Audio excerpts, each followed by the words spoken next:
नमस्ते, मेरा नाम है विशाखा शर्मा और इस वीडियो लेक्चर में हम पढ़ने जा रहे हैं BFS ट्रैवर्सल यानी कि breadth first search graph traversal. यह data structures and algorithm subject का एक पार्ट है जो कि ग्राफ यूनिट से रिलेटेड है।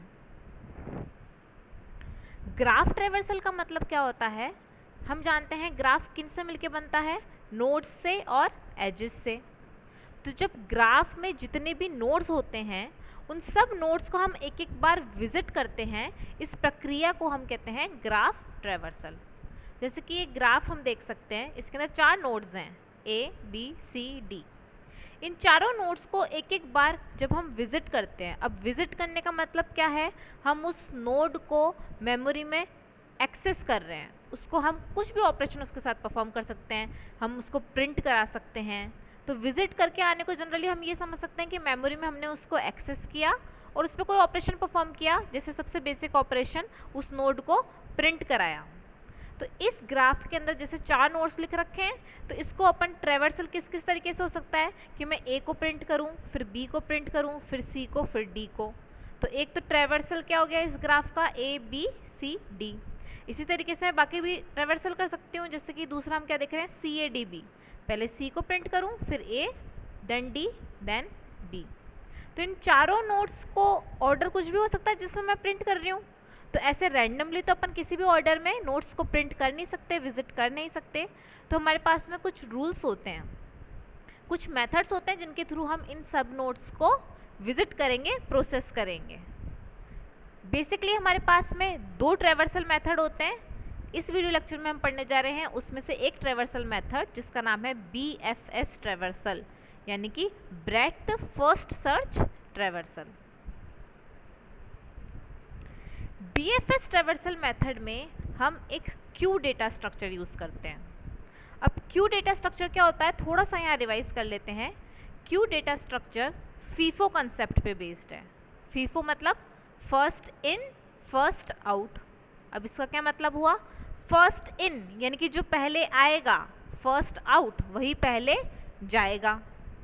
जैसे कि हम देख सकते हैं कि हमारे पास में क्या होगा, खूब सारे डेटा एलिमेंट्स की लिस्ट है। ये सामने हम देख सकते हैं एक क्यू है। तो क्यू में क्या होता है, डेटा एलिमेंट्स होते हैं, उनकी लिस्ट होती है। तो यहाँ पे हम देख रहे हैं डेटा एलिमेंट्स है और उनकी लिस्ट है ABCDEFGH। फिर इस क्यू में हमारे पास में 2 एंड होते हैं यानी कि 2 छोर होते हैं। एक होता है फ्रंट एंड और दूसरा होता है रेयर एंड। हमेशा फ्रंट एंड से हम डिलीशन परफॉर्म करते हैं और रेयर एंड से हम कुछ भी एडिशन या इंसर्शन परफॉर्म करते हैं। अब देखें क्यू वर्ड का हिंदी मतलब क्या होता है, कतार। तो जैसे हम टिकट विंडो पे हमारे क्या कतार लगती है। अब हम ध्यान दें तो उस कतार में क्या होता है, जैसे ही किसी नए पर्सन को टिकट लेना है तो क्या करेगा, वो कतार है उसके पीछे पीछे लग जाएगा। फिर एक दूसरा इंसान आया जिसको टिकट लेना है तो क्या करेगा, उस कतार में जो पीछे पीछे वाला आदमी होगा उसी के पीछे वापस वो ऐड हो जाएगा। तो इसलिए हम ठीक इस तरीके से क्या देख रहे हैं, जो पीछे पीछे वाला छोर है, जैसे क्या नाम है इसका, पीछे पीछे वाला एंड, रेयर एंड। तो कोई भी नया एलिमेंट इंसर्ट होगा या ऐड होगा वो हमेशा इस REAR रेयर एंड के पीछे होगा। और उस कतार में जैसे ही किसी इंसान को टिकट मिल जाएगी, वो कौन सा इंसान होगा, जो कि सबसे आगे आगे होगा यानी कि जो सबसे फ्रंट में होगा। उस कतार या उस क्यू के सबसे फ्रंट में जो आदमी होगा वही उस क्यू को सबसे पहले छोड़ के जाएगा। इसीलिए क्यू के अंदर डिलीशन यानी कि क्यू में से कोई एलिमेंट लिस्ट को छोड़ के जा रहा है, डिलीशन हमेशा फ्रंट एंड पे होता है। तो इसको हम एक कतार से कंपेयर कर सकते हैं। कतार मतलब क्यू। तो क्यू में क्या होता है, सबसे फ्रंट पे जो एलिमेंट होता है वो डिलीशन होता है वहाँ पे, और कोई एलिमेंट ऐड हमको करना है तो वो क्या होता है, सबसे पीछे पीछे वाला एंड होता है जिसको हम कह रहे हैं रेयर एंड, वहाँ पे हम ऐड करते हैं। जैसे कि अपन देख लेते हैं कि फिलहाल एक हमारे पास में एग्जाम्पल में क्या है, क्यू जो है वो खाली है, एक भी एलिमेंट नहीं है। तो हमें पता है फ्रंट जो है वो किससे पॉइंट करेगा, जो सबसे आगे आगे एलिमेंट होगा, फर्स्ट एलिमेंट जो होगा, और रेयर किससे पॉइंट करेगा, जो सबसे पीछे पीछे वाला एलिमेंट होगा। अब हमारे पास में फिलहाल क्यू एम्प्टी है तो फ्रंट और रेयर किसी को भी पॉइंट नहीं कर रहे हैं। अब हमें करना है एक एलिमेंट को ऐड। कौन सा एलिमेंट है वो, A। तो इससे मैं सबसे आगे आगे ऐड कर दूंगी क्योंकि फिलहाल क्यू में कुछ भी नहीं है तो मैंने ए ऐड किया। अब फ्रंट जो है, जो बता रहा है सबसे पहला एलिमेंट क्या है, ए है, और सबसे आखिरी एलिमेंट भी ए ही है क्योंकि फिलहाल क्यू में एक ही एलिमेंट है। तो फ्रंट और रेयर दोनों एक ही एलिमेंट को पॉइंट कर रहे हैं जो कि है ए। अब अगर मुझे एक नया एलिमेंट ऐड करना है बी, तो हमें पता है क्या करना है, हमें नया एलिमेंट ऐड करना है तो क्यू में सबसे लास्ट एलिमेंट के पीछे ऐड होगा।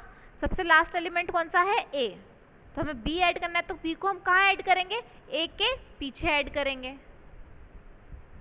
बी को हमने ए के पीछे ऐड किया और अब हमारा सबसे लास्ट एलिमेंट कौन सा हो गया, बी, इसलिए जो रेयर था वो किसको पॉइंट कर रहा है, बी को। अब हमें एक और एलिमेंट ऐड करना है सी, कहाँ ऐड करेंगे, सबसे लास्ट एलिमेंट के पीछे, यानी कि रेयर वाले पॉइंटर के पीछे, ये रहा रेयर एंड, इसमें बी है तो बी के पीछे ऐड करेंगे। बी के पीछे हमने सी को ऐड किया और जो रेयर है वो अब किसको पॉइंट कर रहा है, सी को। ठीक इसी तरीके से हमने डी सी के भी पीछे ऐड किया और रेयर पॉइंट कर रहा है सबसे लास्ट एलिमेंट को, डी को। इसी तरीके से हमने ई ऐड किया, फिर एफ ऐड करेंगे तो वो ई के पीछे ऐड होगा, जी ऐड करेंगे तो वो एफ के पीछे ऐड होगा, एच ऐड करेंगे तो वो जी के पीछे ऐड होगा, और हमारा जो रेयर है किसको पॉइंट कर रहा है, सबसे लास्ट एलिमेंट को, जो कि फिलहाल क्या है, एच। तो इस क्यूब में सबसे लास्ट एलिमेंट कौन सा है, एच, और सबसे फर्स्ट एलिमेंट कौन सा है, फ्रंट पे जो है ए। इस तरीके से हम क्यू में एडिशन परफॉर्म करते हैं। अब मुझे इस क्यू में कुछ डिलीट करना है, तो हमें पता है टिकट विंडो के सामने से सबसे पहले टिकट लेके कौन जाता है, जो कि सबसे फ्रंट पे होता है, सबसे पहले जो इंसान होता है। तो सबसे कुछ डिलीट करना है इस क्यू में, तो सबसे फर्स्ट एलिमेंट कौन सा है, जो फ्रंट पे है, एफ किसके आगे है, ए के आगे है, तो क्या डिलीट होगा, ए डिलीट हो जाएगा, ए डिलीट हो गया।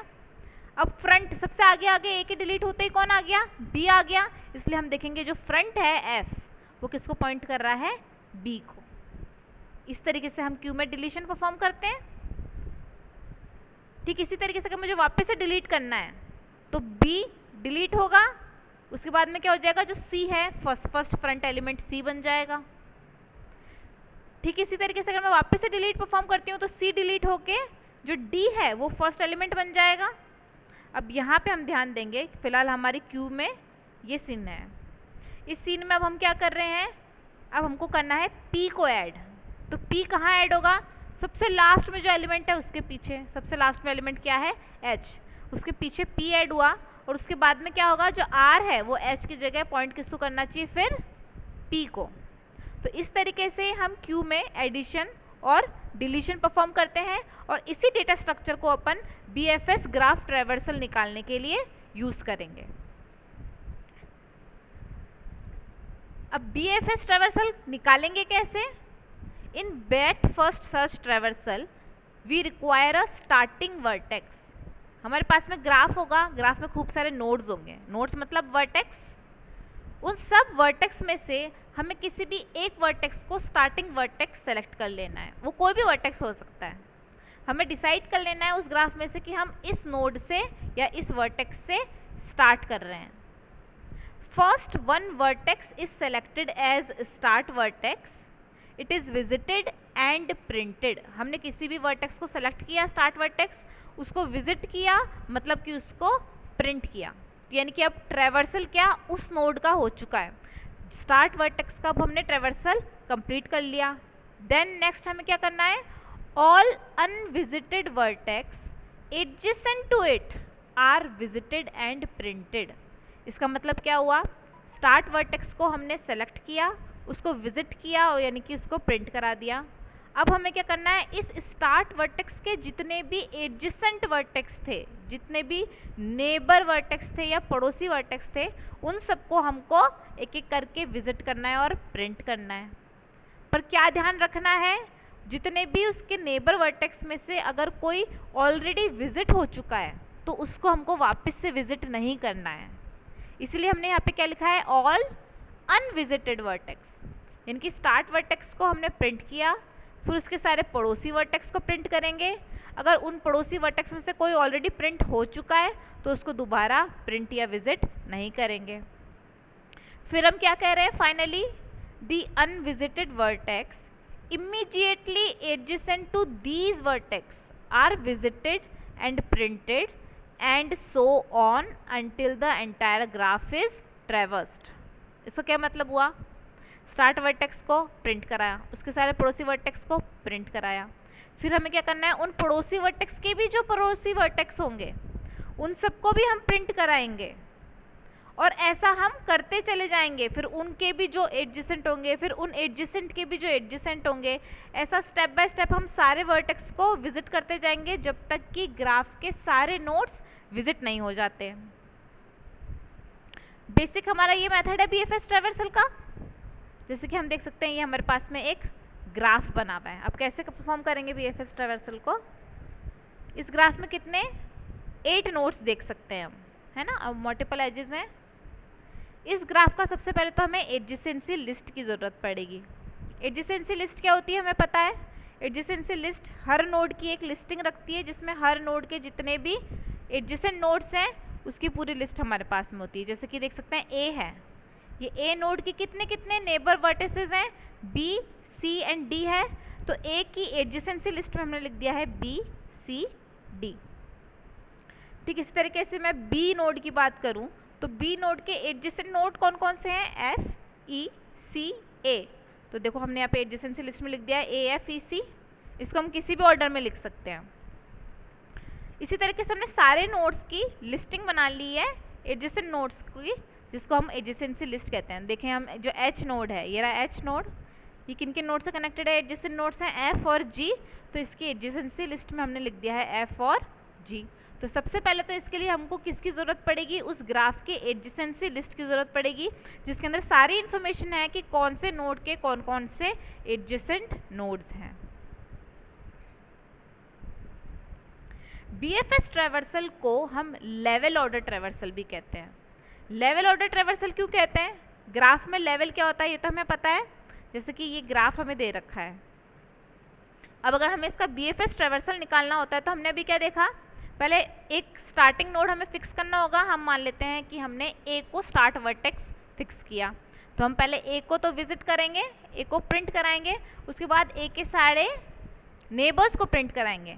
ए को प्रिंट कराया और उसके सारे नेबर्स को प्रिंट कराया। नेबर्स कौन कौन से हैं, ए के बी सी डी, तो यहाँ पे हमने बी सी डी को प्रिंट करा दिया। तो देखें सबसे पहले हमने लेवल 0 पे जो वर्टेक्स था उसको प्रिंट कराया, फिर लेवल 1 पे जितने सारे वर्टेक्स थे ग्राफ में उसको प्रिंट कराया। फिर नेक्स्ट स्टेप क्या होता था, अब इन नेबर वर्टेक्स के भी जो नेबर होंगे उनको प्रिंट कराना है। तो हम देखेंगे कि बी के हमने नेबर को प्रिंट करा दिया एफ ई, डी के नेबर को प्रिंट करा दिया जी, सी के जो नेबर थे एफ ई जी वो ऑलरेडी प्रिंटेड हैं, इसलिए हमने उनको वापस से प्रिंट नहीं कराया है। इसलिए हमने क्या वर्ड यूज़ किया था, अनविजिटेड वर्टेक्स। सिर्फ उन्हीं वर्टेक्स को हमको प्रिंट कराना है नेबर्स के जो कि ऑलरेडी विजिट या प्रिंट नहीं हो चुके। तो जब इन नेबर्स के भी नेबर्स को हमने प्रिंट कराया तो हम देखेंगे हमारा लेवल 2 के सारे वर्टेक्स विजिट हो गए। फिर क्या करेंगे, ये जो लेवल 2 में जितने भी वर्टेक्स थे ये अपने नेबर्स को प्रिंट करेंगे। तो जैसे जी का नेबर क्या है एच, एच प्रिंट हो गया, एफ का नेबर क्या है एच, पर एच ऑलरेडी प्रिंट हो चुका है तो हमने इसको एक ही बार काउंट किया है। तो हम देखेंगे लेवल 2 के सारे नोट्स जो प्रिंट हो जाते हैं उसके बाद में लेवल 3 के सारे नोट्स प्रिंट होते हैं। तो इसमें हम देखेंगे तो मोटे तौर पे हम कैसे चल रहे हैं, लेवल बाय लेवल ट्रैवर्स कर रहे हैं। पहले कि लेवल 0 के सारे नोट्स ट्रैवर्स हुए, फिर लेवल 1 के सारे वर्टेक्स ट्रैवर्स हुए, फिर लेवल 2 के, फिर लेवल 3 के। इसीलिए बीएफएस ट्रैवर्सल को हम लेवल ऑर्डर ट्रैवर्सल भी कहते हैं। अब हमने ये देखा है कि बीएफएस ट्रैवर्सल में हम क्यू डेटा स्ट्रक्चर की हेल्प लेंगे। तो क्यू डेटा स्ट्रक्चर की हेल्प से हम बीएफएस ट्रैवर्सल कैसे करेंगे, उसका क्या प्रोसीजर है। स्टेप 1, हमको add the start vertex to queue. हमको क्या करना है, एक क्यू होगी जो इनिशियली एम्प्टी होगी, खाली होगी, हमें स्टार्ट वर्टेक्स सेलेक्ट करना है कोई भी और उस क्यू में ऐड कर देना है, सिंपल। फिर नेक्स्ट क्या करना है, नेक्स्ट के 2 steps, delete the front node, visit और प्रोसेस इट। अब हमको क्या करना है, उस क्यू में जो भी फ्रंट नोड होगा उसको डिलीट करके उसको प्रिंट करा देंगे। Next, all the neighbours of front node to queue. हमको क्या करना है, जिस फ्रंट नोड को हमने अभी अभी डिलीट किया और प्रिंट किया उस फ्रंट नोड के सारे नेबर्स जो होंगे उसको हम क्यू में ऐड करेंगे। अब यहाँ पे ध्यान देने वाली बात क्या है, nodes which are either visited or already available in queue are not added। मतलब कि फ्रंट नोड को हमने डिलीट किया, उसके सारे नेबर्स को हमने ऐड किया, लेकिन उन सब नेबर नोड्स जो थे उनमें से हम सिर्फ उन्हीं नोड्स को ऐड करेंगे जो कि या तो विजिट नहीं हुए हैं या फिर क्यू में ऑलरेडी अवेलेबल नहीं है। अगर कोई नोड उन नेबर नोड्स में से या तो विजिट हो चुका है, प्रिंट हो चुका है, या फिर ऑलरेडी क्यू में प्रेजेंट है, तो हम उसको वापस से क्यू में ऐड नहीं करेंगे। Repeat steps 2 and 3 until Q is empty. ये जो दो स्टेप्स हैं, कौन से दो स्टेप्स? फ्रंट नोड को डिलीट किया, प्रिंट किया और उसके नेबर्स को क्यू में ऐड किया, फिर वापस से फ्रंट नोड को डिलीट किया और उसके नेबर्स को क्यू में ऐड किया। इन दो स्टेप्स को हम कब तक कंटिन्यू करते जाएंगे? जब तक कि हमारा क्यू एम्प्टी नहीं हो जाए। और क्यू एम्प्टी कब होगा? जब हमारे ग्राफ के सारे नोड्स ट्रैवर्स हो जाएंगे। एक एग्जाम्पल के थ्रू से अब इसको समझते हैं, इस सारे 3 स्टेप्स जो हमने परफॉर्म किए। तो हमारे सामने हम देख रहे हैं ग्राफ है। अब इस ग्राफ पे क्यू डेटा स्ट्रक्चर की हेल्प से हम बीएफएस ट्रैवर्सल करेंगे। सबसे फर्स्ट स्टेप क्या था? देखें, add the start vertex to queue. तो इस ग्राफ में स्टार्ट वर्टेक्स हम मान लेते हैं ए है। हमें क्या ऑपरेशन परफॉर्म करना है? ऐड करना है ए को। तो ये देखिए, स्टार्टिंग में क्यू तो एम्प्टी था, उसके बाद में ए ऐड करने के बाद में इस क्यू में सिर्फ एक ही एलिमेंट है ए।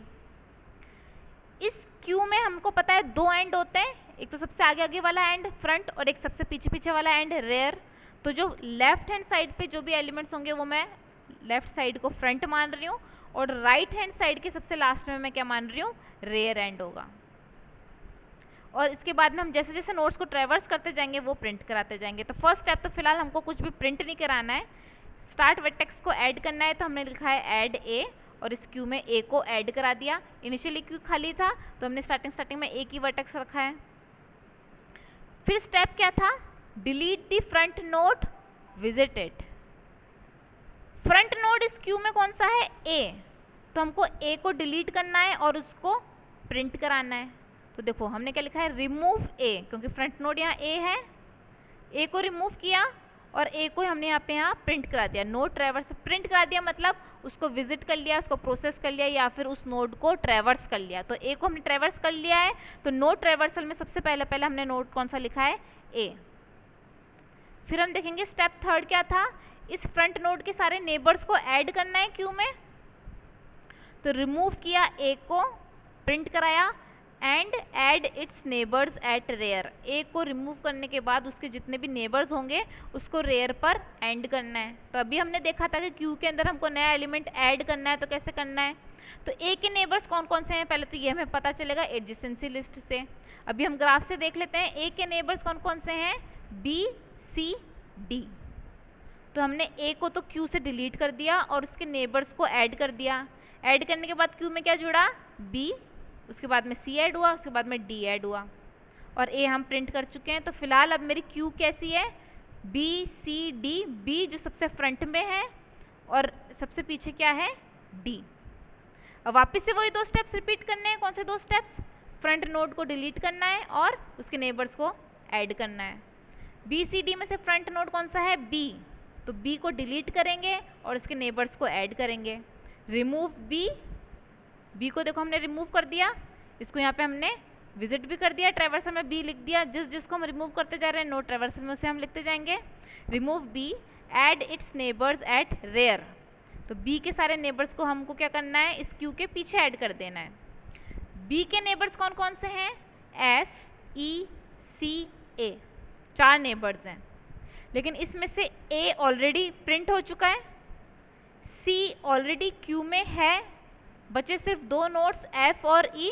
इसलिए हमने देखें बी को तो डिलीट कर दिया यहाँ से, सी और डी के पीछे हमने फिर ऐड किया है सिर्फ एफ और ई।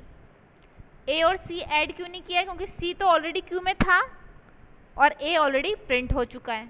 तो सिर्फ वही नोड्स हम ऐड करेंगे जो या तो प्रिंट नहीं हुए हैं या फिर क्यू में भी नहीं है।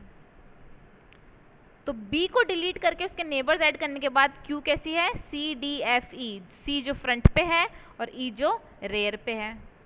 फिर वापस से same process, remove C, add its neighbours at rear.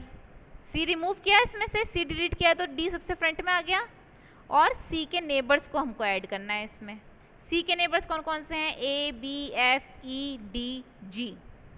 तो देखो इतने सारे इसके नेबर्स हैं, इसमें से ए ऑलरेडी प्रिंट हो चुका है, बी प्रिंट हो चुका है, एफ और ई ऑलरेडी क्यू में है, डी भी क्यू में है, तो क्या बचा जी। तो हमने क्या कर दिया, सिर्फ सी को डिलीट करके जी को ऐड कर दिया, सी को डिलीट किया और उसके सारे नेबर्स को ऐड कर दिया। सी को डिलीट करने पर डी फ्रंट में आ गया, तो अब हमारी क्यू क्या है, डी एफ ई जी। और क्योंकि हमने सी रिमूव किया था तो हाथों हाथ जिसको हम रिमूव कर रहे हैं उसको हम विजिट भी कर रहे हैं, तो हमने यहाँ सी लिख दिया। ठीक है, इसी तरीके से क्या होगा, डी डिलीट होगा और उसके नेबर्स ऐड होंगे, रिमूव डी और add its neighbours at rear. D को हमने डिलीट कर दिया, बचा एफ ई जी, और डी के नेबर्स अब हमको ऐड करने हैं। डी के नेबर्स हम देखेंगे ए सी ई जी, ये सारे या तो ऑलरेडी प्रिंट हो चुके हैं, ट्रेवर्स हो चुके हैं, या ऑलरेडी क्यू में हमने एडिड इनको कर लिया है, इसलिए हमने यहाँ पर कुछ भी ऐड नहीं किया है डी को रिमूव करने के बाद। अब क्या करेंगे, एफ को डिलीट करेंगे, इसके नेबर्स को ऐड करेंगे, remove F, add its neighbours at rear. F के नेबर्स क्या हैं, B C E H, B C E already या तो विजिट हो चुके हैं या क्यू में अवेलेबल हैं, तो सिर्फ एच बचा, तो हमने एफ को डिलीट करने के बाद में पीछे क्या ऐड कर दिया, एच। अब एफ को डिलीट किया है तो हमने यहाँ पे ट्रेवर्स क्या किया है, एफ लिख दिया, जिसको हमको रिमूव करें उसको हम ट्रेवर्स भी कर रहे हैं। ठीक इसी तरीके से ई रिमूव होगा और ई के सारे नोट्स पीछे ऐड होंगे। ई के जो सारे नोट्स थे F B C D G, ये तो ट्रेवर्स हो चुके हैं या फिर क्यू में ऑलरेडी थे, इसलिए यहाँ पे हमने कुछ भी ऐड नहीं किया। बचा जी एच, इसलिए जी को डिलीट किया, नेबर्स को ऐड किया, नेबर्स ऑलरेडी एडेड हैं तो पीछे कुछ भी ऐड नहीं हुआ। बचा एच, एच को रिमूव किया, इसके नेबर्स को ऐड किया, एच को रिमूव करके हमने प्रिंट करा दिया। एच के कितने नेबर्स हैं, एफ और जी। एफ और जी हम देखेंगे ऑलरेडी विजिट हो चुके हैं तो कुछ ऐड तो होगा नहीं, और एच को डिलीट करते ही हमारी क्यू क्या हो गई, एम्प्टी हो गई। जैसे ही क्यू एम्प्टी हो गई हमारा प्रोसीजर खत्म हो गया। क्यू एम्प्टी कब होगी, जब ग्राफ के सारे नोड्स हम ट्रेवर्स कर चुके होंगे। तो देखो ये दो स्टेप्स थे, क्यू के फ्रंट नोड को रिमूव करना है और उसके सारे नेबर्स को ऐड करना है, और जिसको हम देखेंगे रिमूव करते जा रहे हैं, जैसे ए रिमूव किया तो उसको हमने ट्रेवर्स कर दिया, बी रिमूव किया यानी कि अब हम उसको ट्रेवर्स कर लिया इसलिए हमने उसको रिमूव कर दिया, सी रिमूव किया तो हमने सी को यहाँ ट्रेवर्स कर दिया। तो अब इस ग्राफ का बीएफएस ट्रेवर्सल क्या हुआ, A B C D F E G H, ऐसे ऊपर से नीचे गए हम, पहले हमने ए ट्रेवर्स किया फिर बी ट्रेवर्स किया, इस तरीके से इस ग्राफ का BFS traversal, breadth first traversal क्या हो गया, A B C D F E G H. दो स्टेप्स रिपीट किए, रिमूव करना है क्यू से और ऐड करने हैं नेबर्स। अब इस ग्राफ का जरूरी नहीं है एक ही बीएफएस ट्रेवर्सल हो, जरूरी नहीं है कि मैं इसी ऑर्डर में ट्रेवर्स करूंगी, पहले ए को विजिट करूं फिर बी को फिर सी को फिर डी को फिर एफ को फिर ई को फिर जी को फिर एच को। ए को विजिट करने के बाद में मैं बी सी डी की जगह डी सी बी को भी विजिट कर सकती हूँ। ए के सारे नोड्स को, पड़ोसी नोड्स को मुझे विजिट करना है, तो ज़रूरी नहीं है मैं बी के बाद में सी लूँ और सी के बाद में डी लूँ, मैं डी भी पहले ले सकती हूँ फिर सी और फिर बी भी ले सकती हूँ, या हो सकता है मैं पहले ए के बाद में सी फिर बी और फिर डी लूँ। इसलिए एक ग्राफ का जरूरी नहीं है कि सिर्फ एक ही बीएफएस ट्रेवर्सल पॉसिबल हो। जैसे कि अब अपन एक और बीएफएस ट्रेवर्सल निकाल के देखते हैं सिर्फ इसी ग्राफ का, जो कि अलग है। क्या करना है, स्टार्टिंग नोड वर्टेक्स सेलेक्ट करना था, हमने ए सेलेक्ट कर लिया, ऐड कर दिया क्यू में ए को। अब ए को रिमूव करेंगे, इसके नेबर्स को ऐड करेंगे। ए को हमने रिमूव किया और इसके नेबर्स कौन कौन से थे, बी सी डी, इसको देखो हमने ऐड कर दिया, बट अभी हमारा ऑर्डर चेंज्ड है। पहले तो हमने क्या किया था, B comma C comma D लिखा था, अब हम क्या कर रहे हैं, पहले सी को विजिट कर रहे हैं फिर डी को और फिर बी को। तो यदि हम इसका ऑर्डर यहाँ चेंज कर देते हैं तो हमारा ट्रेवर्सल भी चेंज हो जाएगा। देखें सी डी बी लिखा, फिर हम क्या करेंगे, फ्रंट को डिलीट करेंगे। फ्रंट में कौन सा है, सी, सी को डिलीट किया तो ए के बाद में क्या ट्रेवर्स हुआ, सी। इसके बाद में हमें क्या करना है, सी के लेकिन नेबर्स को ऐड भी करना है। सी के नेबर्स कौन कौन से हैं, B F E G D A, जिसमें से ए ऑलरेडी विजिट हो चुका है, बी और डी ऑलरेडी हैं क्यू में, तो एफ ई और जी में ऐड कर सकती हूँ, तो एफ ई और जी ऐड किया और सी को डिलीट कर दिया। तो इसी प्रोसेस से होते हुए जब हम पूरा जब क्यू करते जाएंगे, रिमूव, प्रिंट और ऐड, तो क्यू लास्ट में जब नल हो जाएगा, सारे नोड्स प्रिंट हो चुके होंगे और हमारा नोड ट्रैवर्सल क्या हो जाएगा, बीएफएस ट्रैवर्सल ये। तो हम देखेंगे कि ये डिफरेंट है पुराने वाले से। सेम ग्राफ का हमने 2 बीएफएस ट्रैवर्सल निकाल के देखे हैं। पहला तो क्या था, ए विजिट किया, B C D F E G H, और दूसरा बीएफएस ट्रैवर्सल क्या है, A C D B F E G H. तो a graph can have multiple BFS traversal. ये किस पे डिपेंड करता है कि हम किसी नोड को जब रिमूव कर रहे हैं क्यू से और उसके नेबर्स को ऐड कर रहे हैं, तो उस नेबर्स अगर एक से ज़्यादा हैं तो उसको हम किसको पहले ऐड कर रहे हैं क्यू में, उससे हमारा क्या होता है, डिफरेंट बीएफएस ट्रैवर्सल आ सकता है। Thank you.